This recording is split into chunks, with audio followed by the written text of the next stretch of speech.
Hi, everyone, and welcome and thank you for joining us today for the Behind the Attraction virtual press junket. I'm Jeffrey Epstein, co-host of the D23 Inside Disney podcast, and I'm so happy to be here to talk about Behind the Attraction.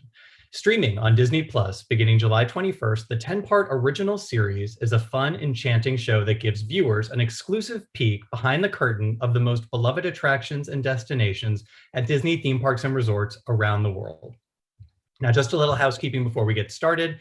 Please keep yourself on mute and off camera. We have your pre-submitted questions, and you can submit questions in the chat, and we will get to as many as we can. Please note that all interviews, reviews, and impressions are embargoed until Saturday, July 17th, so we ask that you hold your posts and stories until then, please. Now, to kick off our press day, we're showing you a first look at the new trailer right now. Now, this has not been seen anywhere, so please, no recording or sharing. All right. Now, to tell you more about this series and attractions, we have special guests, executive producer and director Brian Volk Weiss, and an incredible quartet of Disney Imagineers, Jeanette Lomboy, Mark LaVine, Vanessa Hunt, and Dave Durham. So let's get to it. Everyone ready? Hey, everyone. All right, so Brian, I'd like to start with a few questions for you. Can you give us the one sentence pitch that you feel best describes the show? That's tough. I'm from New York. It's very hard to talk in one sentence. But we have half an hour, Brian. Come on, we got to get through a lot of questions. All right. I didn't know we were speed dating. I'm ready.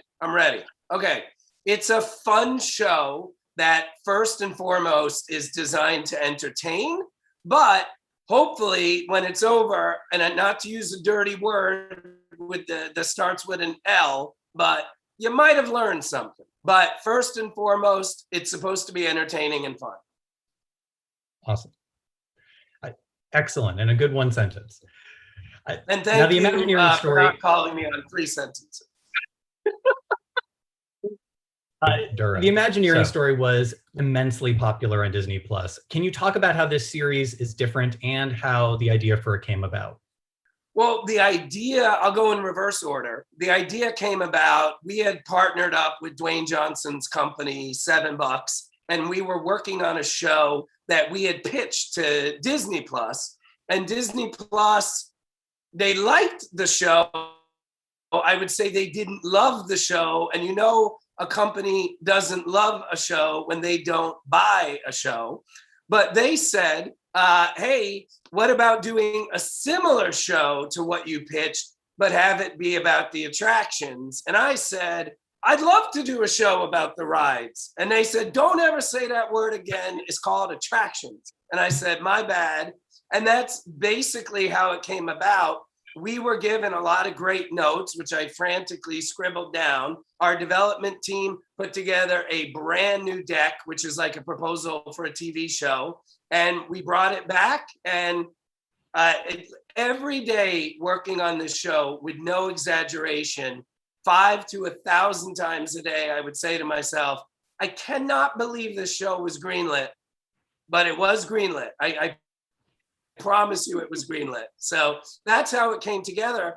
And I would say one of the major differences between the two shows is, and it's very hard. I think that show is phenomenal. I think it's an A+ show. So what we tried to do is we tried to really get into the fun. We went away a little bit from the history and the protocols of building these attractions and just really went for these fun nuggets that either helped build the pop culture that we live in now or a part of what's coming that is allowing Disney to continue to help have such a big voice in the culture. So that's what we tried to do. You mentioned the fun nuggets. What is the most interesting nugget that you learned about an attraction? That is so hard to answer, and I'm sorry, Dave. You're going to hear a lot of your stories said back to you. But when the show is like, here's how I would put it. When the show is greenlit, I thought I had like a master's degree on the way to a PhD in Disney. I have been obsessed with Disney since I was like 5 or 6. Like, I've read a billion books about it. I learned very quickly that I may have had a 5th or 6th grade education in Disney. So Disney Plus very graciously kind of began training us on the stuff that Disney's doing that is not public, which of course we had never had access to. So it was actually in a meeting with Dave, our first meeting with Dave, where I had asked a bunch of questions and Dave had answered them, but Dave could tell from the questions I was asking, I didn't understand his answers. So Dave goes, all right, let me put it this way. Have you ever done the Finding Nemo ride? And I go, yes, I have. I love it. I told a story I'm not going to tell here about my 3-year-old at the time, but needless to say, Dave goes, all right, here's how it goes. So when you're looking through the porthole, you're seeing those beautiful fish, but that's a projector. And I knew that. I'm like, I know that, Dave. Everybody knows that. I read that the day the ride, the attraction opened. And he's like, here's what you don't know. When that attraction's being built, they're moving cables and wires and plumbing all throughout that area for attractions that will not be built possibly for 15 to 20 years.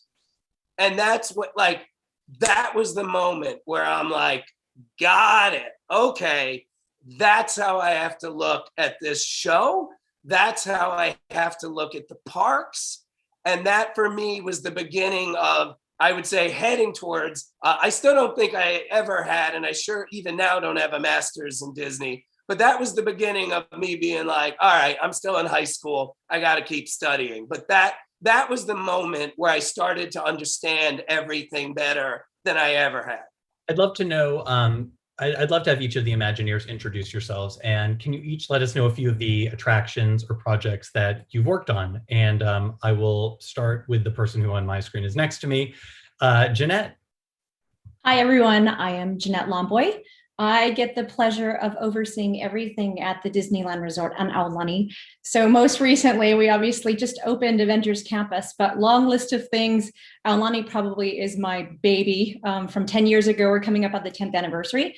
Have also worked on Pandora, in Animal Kingdom, all kinds of projects that go back. And I started as a storybook Fantasyland girl in 1995. So long history with the company. And I was the little girl who wanted to be an Imagineer and was inspired by all the stories I heard when I was a kid. So happy to be here and be part of the show.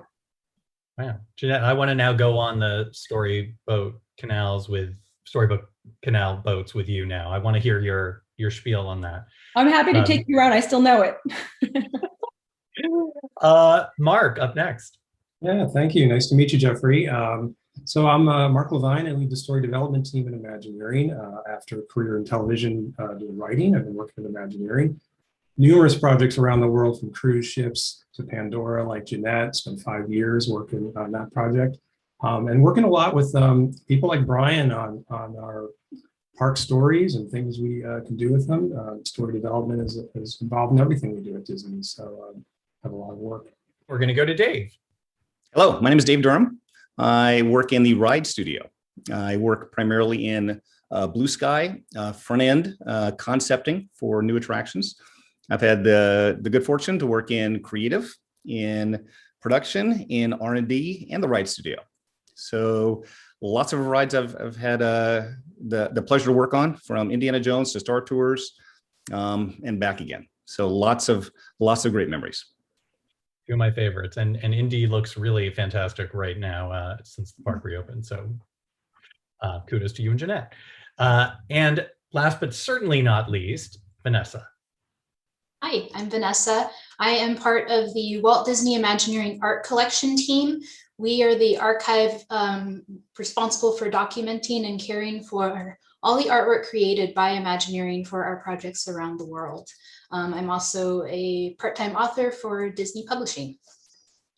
It's written several incredible books that I own on my shelf, I should add. So I want to ask each of you, you've all worked on incredible projects and all have worked on attractions with the exception of Vanessa, but this still applies to you. I'd like to know, If you could have worked on an attraction that you weren't able to work on either because it wasn't in existence when you were working at Disney or just you were working on another project, what would that be? And again, Jeanette, you're right next to me, so you're up first. I'm going to say it's a small world. I have to say, when I was a little girl, one of the things that I really loved was I remember coming through and seeing, I'm Filipino, and seeing a Filipino doll. And I was like, you're speaking to me. And, Mary Blair is a legend in my book and has, oh gosh, we all look up to her. I love her sense, her color sense, and how she was such a female and dominant, strong presence. So I will say without a doubt, Small World, I still look at it for reference, graphically speaking, color-wise, and it is such an anchor to Disneyland. So I'd love to work on It's a Small World. I agree with Jeanette completely. I was going to say the same thing. Just to have the opportunity to be able to work with Mary Blair and Rolly Crump and Mark Davis and all the amazing Imagineers who worked on that would be such an incredible learning experience. And just, I want to talk to them about creating that. I want to talk to Mary about all of her artwork you see behind me. Good. All right, so we've got two Small Worlds. Dave, thoughts? I'm going a different direction. I'm going to go with Space Mountain, Florida, the original Space Mountain. Such an iconic shape, such a cool idea to put, roller coaster, let alone two roller coasters, inside a building, and then use it as a show space with stars and effects. And that to me was just a really clever way to do an interesting, coaster. And I remember as a kid, seeing, following in my Disney News magazine and watching the pictures and the artwork as was being developed and going down there after it opened and getting a chance to ride it and just, and thinking, yep, pays off. It's as great as I thought it would be. And then for us to make, more and different ones later, fantastic. Mark. This is such a hard question. It's hard because it's between, for me, Pirates and the Haunted Mansion. So I'm going to go with the Haunted Mansion. You got Claude Coates, Mark Davis. Walt had the idea, but he didn't live to see it through. It is so packed with storytelling, so many details. You can ride it over and over again. I still ride it. I've been on it probably 50 times and still see things every time. So to me, Haunted Mansion has to be at the top of my list for sure. Brian, can you talk a little bit about working with Dwayne on this and what his involvement was? It's such a cliche, but I mean, his involvement was awesome, for lack of a better word. You probably want some specifics and not just some vague word. I mean, anything we asked of him, to make a phone call, to shoot a text, anything we needed from him, he was there immediate. Like he was getting stuff done faster than, like, let's say if one of his colleagues had asked me to do it, and he was like, I think he made 89 movies while we were making the show. So he was like always there for us in that regard. But the other thing that was great about Dwayne was, and it's so funny working with celebrities, there's what you see and then there's what you get.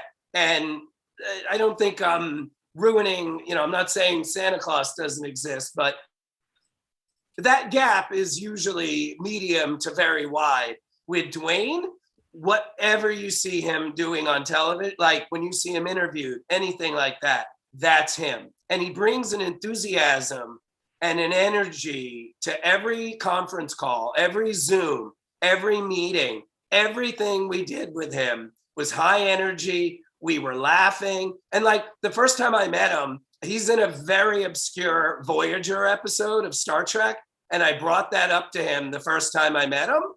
He remembers. Like the next time I saw him, he brought it up. And I'm like, I don't remember my kids' names half the time. How do you remember something I said to you 19 months ago that was so obscure?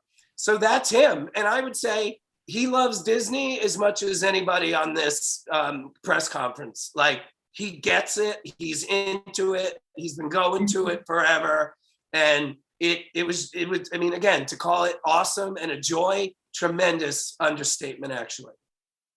Yeah. Well, and Vanessa, I understand you were involved when Dwayne toured the Imagineering Art Collection. What was that like? Yeah, he visited us a couple of times while he was working on Jungle Cruise. He really just wanted to learn he wanted to see the artwork and learn about the Imagineers who brought Jungle Cruise to life. So we pulled some of the original artwork out for him to see, and he just got to sort of stand and stare at it and really soak it all in. And we talked about the Imagineers who created the artwork, and he was asking questions, and he was very excited to be there. On his second trip back, he turned to my coworker Mike and was like, "Do we get to go in the vault again?" He was really like a little kid, super excited about that. That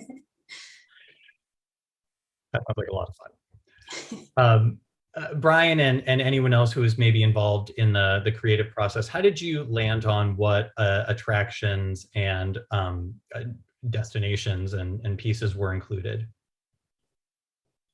So we started with a list that I exaggerate not, was like, it would have been over 100. But I think Mark was like, you might want to trim that down a bit. So I think we still submitted a list of 30. The good news to get it down fast was we decided very early on not to do any episodes about attractions that don't exist anymore. So otherwise it would have been 10 episodes about Mission to Mars. So that was shot down very aggressively. So my feelings were hurt a little, but I got it. Once we made that decision, what we tried to do was blend. It was like a blending of the iconic attractions where, like, if we didn't do a small world, people would be like, what are you talking? How could you not do a small world? But then we also tried to do episodes where it's like, you may have expected this, knock on wood, God willing, to have come up in season 8. Why are you doing it in season 1? And there was a very deliberate reason, because there are a lot of attractions. And by the way, going back to your other question, like about what I learned, I always say this was my takeaway from making the show.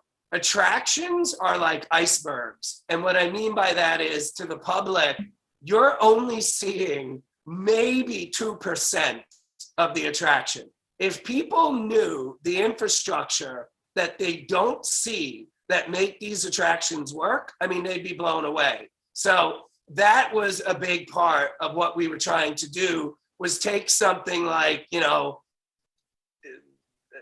like we have an episode, it's called Trains, Trams, and Monorails. That might not be a no-brainer for season 1, but hopefully, God willing, when people see it, they're gonna be like, oh my God, I had no idea. So instead of always racing to their favorite attraction that they do every time they go to the park for the first time in 6 to 12 months, somebody's gonna say to their parents, I want to go to the monorail. Why do you want to go to the monorail? Did you see the show? So it was a blending of that. Jeanette, Mark, Dave, a lot of times Imagineers are behind the scenes people. For this, you really come out in front of the camera. Can you talk about what that experience was like for you, and sharing things that are often, kept under lock and key? Well, I'll start. I'll say, what Brian was mentioning is true. I mean, we are tasked to do impossible things, fun things, magical things. And if we're trying to bring those stories to life, you can bet that there's a lot of stories about bringing it to life that guests never hear. And they just see the end product of that. So to talk about it, like to be asked questions that we're not typically asked about, like, why did you do it this way? And what did you really mean by that? And were there challenges, and was it fun? I mean, it really was great for us to kind of mine through the process of what we go through together to make these things come to life. And I think I learned a lot too in the process. I mean, I was asked a question about whether or not Jungle Cruise, the initial feeling for Jungle Cruise and what Walt wanted out of that, which was a true life adventure, whether that actually seeded Animal Kingdom. And the truth is, Animal Kingdom is a fulfillment of Walt's vision of Jungle Cruise. He wanted to deliver guests into Africa with animals. And that's what we did years and decades later. So that connective tissue runs strong, and we don't get to talk about that enough. We just get to show our guests what the end product looks like. So it was a lot of fun to talk about. And there were so many other stories that we haven't even been able to share yet. And I'll just jump in and say, what was so interesting to me working on this, working, with Brian and the team, and seeing it all come together, and then watching all those episodes and final sort of edit. the through line to me has been the through line that goes all the way back to Walt. That again, this sort of drive for pushing to do things we've never done before, go further, and the big teams that do it. Those of us who are Imagineers today, there's a direct lineage to those Imagineers that first started this work. And you see that in the show, which I think is just a wonderful through line, that you just sort of see this connection of almost 70 years of people doing this kind of work. So to me, it's been exciting to be part of it. It's exciting to be part of it now, and exciting to see the lineage of what Imagineering and everyone involved in park creations have done. There are so many stories behind all of our attractions, and we never get to tell them. You know, and there'll be times when I'll be in the park as a guest and I'll be standing in a line and some other guests will be talking about, oh, you know, blah, blah, blah, blah. And I'm like, oh, no, you have no idea. Oh, what do I can say something? Oh, can't say anything. Yep. Bite your tongue, bite your tongue. This is a chance where we don't have to bite our tongue. We get to share with the viewer some of those cool inside stories, some of the history, some of the challenges, and a lot of the fun. It really is fun to build this stuff. It's a lot of work. It's a whole lot of work, but it's a lot of fun. And those stories, you know, you don't get to share. So you get to see, as I said, tip of the iceberg. Now you get to go a few feet underwater and see more of it. Something, and Jeanette, I think you and I talked about this a while ago, that I know Imagineers love to do is on the opening day, be there to see guests actually ride the attraction for the first time and see their reactions, either from an experience like that or just a story you've heard. Is there a comment that a guest gave you that really moved you in a way that potentially surprised you after experiencing an attraction that you worked on? Yeah, I'll say, you know, the very first attraction I worked on, which is not in this show, but it was really insignificant in terms of scope and scale, which was for Millennium at Epcot. I remember walking through, and we know why we do what we do. And by the way, we're not just about big attractions. We have decompression spaces. We have small attractions. We have all kinds of things that make the Disney guest experience in the parks.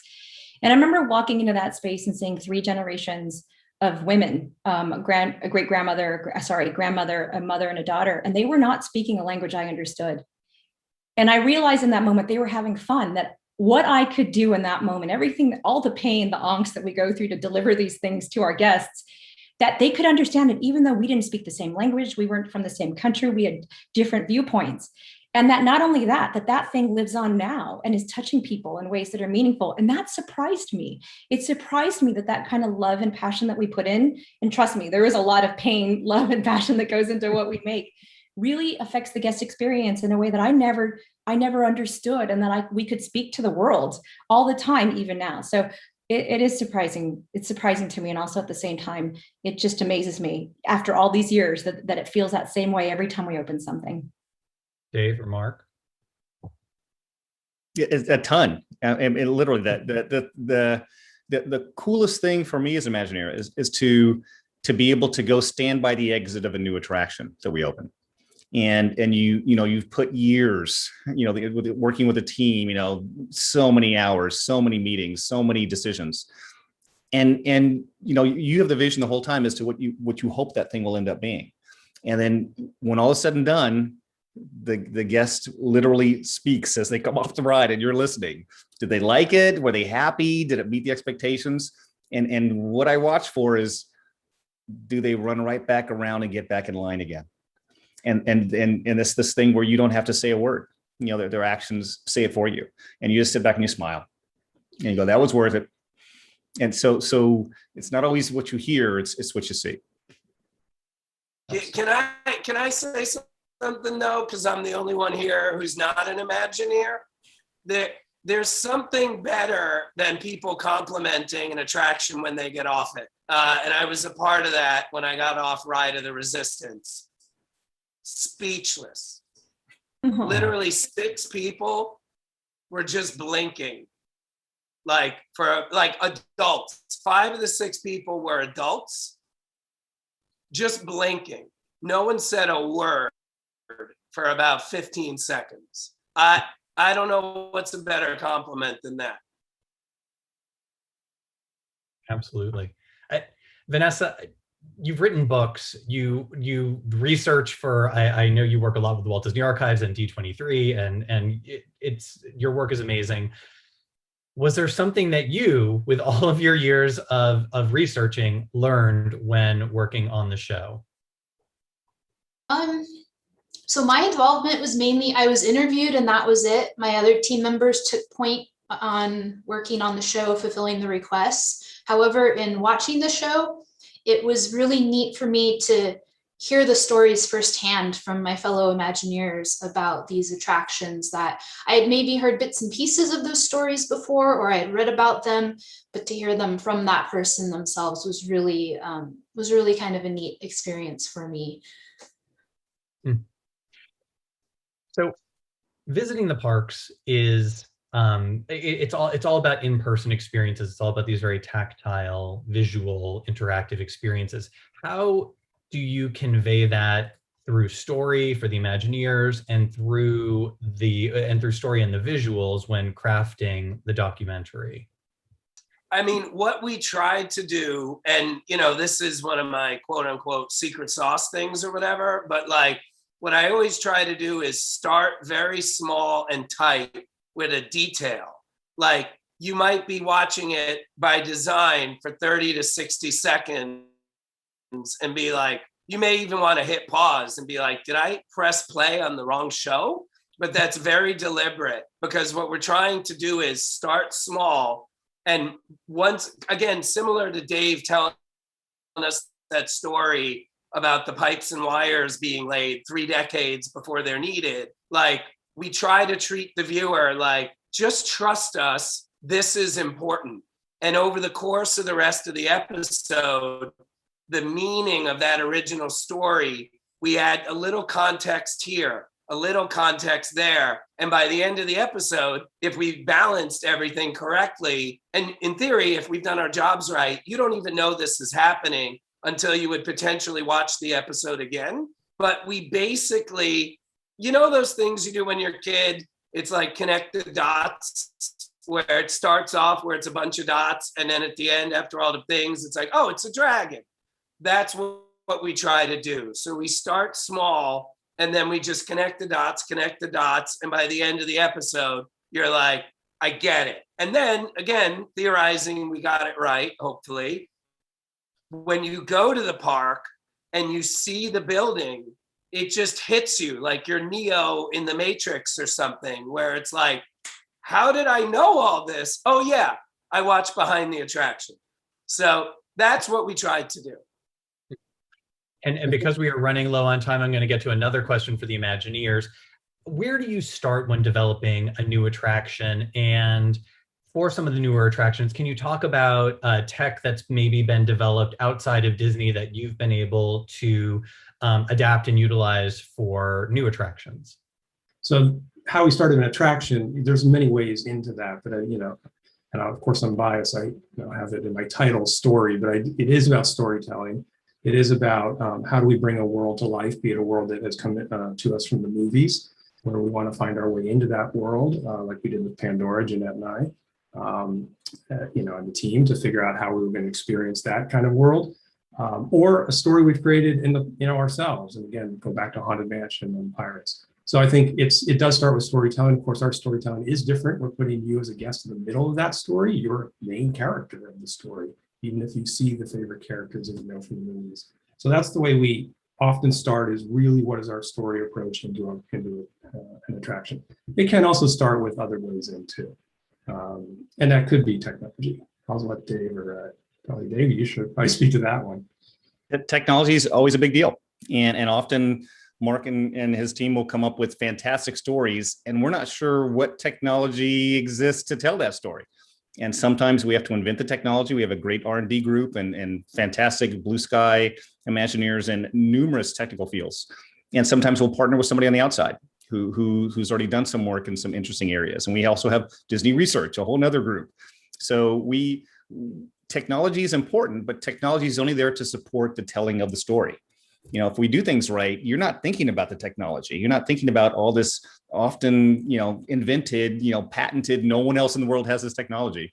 You're just, amazed in the story. And that's what we want. We're building, we're making places for you to have wonderful experiences and shared memories in the places that you're going to.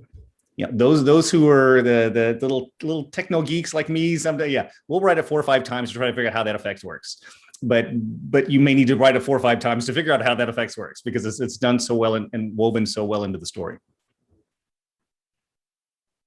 Jeanette, you want to take a crack at that? Yeah, I'm going to say I thought of an example as we were sitting here and talking. One of the things I love is that for, say, Twilight Zone Tower of Terror, we went to a large elevator manufacturer and said, and elevator technology has existed for a long, long time. And we said, hey, we'd like to do something with your technology that you've never done before. And they basically said, well, we can do that, but that's opposite of what we would typically do for an elevator.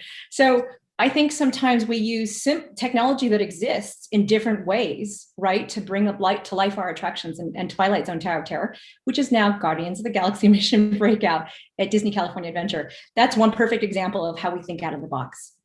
Yeah, the Twilight Zone Tower of Terror story is, I always love hearing about that. Brian, can you talk about the conversational style of the show? It's very fast paced, very quippy in tone, and a little bit more self-deprecating than a lot of Inside Disney fare.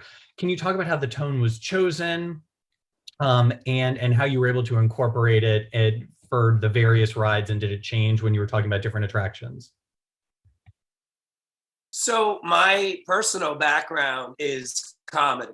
I've been in, I would say the first half of my career was 99% comedy. So when your career starts off like that, and the bulk of it is like that, you hire the people you know. So we, as we've started moving slightly out of pure comedy, I'm still working with the editors and the showrunners and the story editors that I've worked with for a long time and I trust. So I guess to answer your second question first, Disney Plus chose our style because they know our style.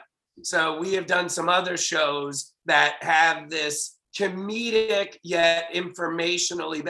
Here's where it comes from, if I'm being honest. We did a show about 5 years ago called The Toys That Made Us that I have been trying to sell for 7 or 8 years. And I'm a huge doc lover, like going back to college where if you wanted to see a doc, you had to go to a movie theater.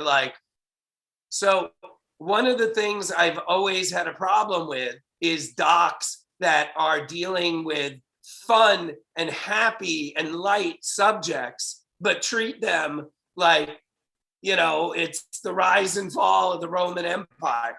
I've never understood that. So when we started to get the opportunity to make shows about what we consider to be fun topics, I was like, I'm not going to treat this like the rise and fall of the Roman Empire. We're making a show about toys. We're making a show now about amusement park attractions. So why wouldn't it be fun?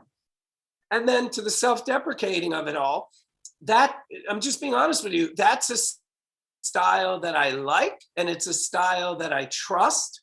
And it could be because I grew up in New York, I don't know, but I find people or shows or things that take themselves too seriously don't get the respect that they should if they're just being honest and saying, listen, we're not gods. We haven't made a perfect amusement park. We changed amusement parks forever. If you look at what amusement parks were before Walt Disney did what he did in Anaheim, it's night and day. But it's a show about something made by humans being watched by humans.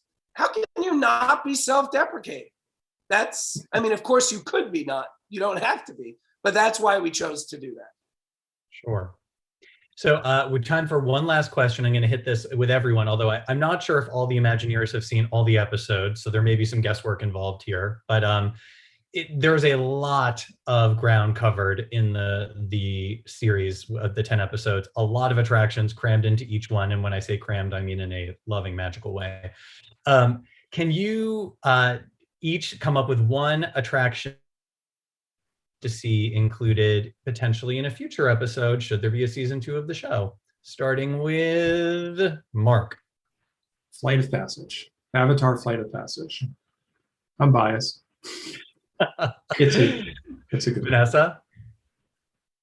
I'm going to go with Sinbad's Storybook Voyage, Tokyo Disney Sea. Good one. Dave? I'm going to go with Kilimanjaro Safaris at Animal Kingdom. Jeanette? I'm going to go classic. My favorite attraction of all time is Disneyland's Pirates of the Caribbean, but it is expressed differently. And our most recent Pirates of the Caribbean in Shanghai is such an amazing technological masterpiece, and really one of the finest rides in the world. So I would love to see that covered. And I'm sure that was on the short list of things that got cut, Brian. Season 2. Number 11. Number 11. All right, Brian, take us home. Can I bring back Mission to Mars, or is that still a no-no? No, easy. Indiana Jones. Like Rise of the Resistance may have finally edged it out, but I have ridden that attraction conservatively. I went to the park once, and every park hopper I did, or not park hopper, every Easy Pass I did, the entire day was Indiana Jones. I know everything that's coming, and I am still always surprised. I always find something I hadn't seen before, always. So that really was, no offense, that really was number 11. Well, hopefully we will get episodes 11 and beyond. All right. Thanks, everyone, so much for joining us today for the Behind the Attraction Junket. Thanks to our fantastic panel. And as a reminder, the show premieres July 21st on Disney+. Please press the button that says Leave Room and follow that with Leave Meeting. Have a great day, and we'll see you real soon.